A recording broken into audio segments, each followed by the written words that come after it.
Hello again, Tony from Kepler Analytics once more.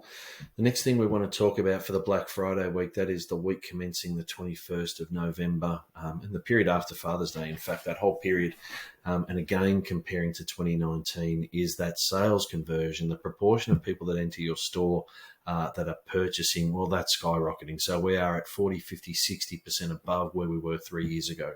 So if you're running at 30% 3 years ago, chances are now you're running at somewhere between 45 and 48. Happy days. Well done to you. That is fantastic testament to your perseverance through some challenging times over the last couple of years. That's fantastic. We're also seeing some really solid rises in average transaction value. Now, we know that there's a lot of reasons for ATV going up and there's some underpinning price rises and so on. But even then, we are seeing some really, really solid results, 25s and 20s. And even for the Black Friday week, with all the discounting going on, 20% up, 19% up on 3 years ago, which is fantastic. So the basket is being filled. But if you remember from that earlier video, we talked about sales being up about 11%, ATV being up 19%. Doesn't bode well, and there is an underlying softness that is going on. And the underlying softness is in the volume of transactions we are putting through. Now, this has been in decline since about the start of October, and we are seeing less transactions through tills than we were 3 years ago.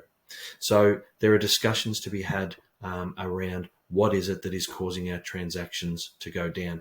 Clearly, we've lost a lot of traffic, and it's very, very hard to sell things to people that don't exist in stores at the moment.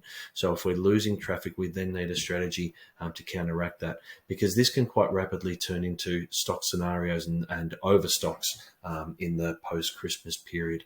So I will do one more video talking about shopfront conversion, but I just wanted to highlight these key trends. One, stores are doing very, very well at converting any traffic coming into the store and are performing extremely well on that front. Two, values are going up well in excess of any price rises or CPI indexes. This is proving to be very strong. Again, testament to the retailer strength and retailer ingenuity at making the most of what they can with declining traffic levels. But it is starting to have an effect, and we are starting to see now the transactive volume starting to come down.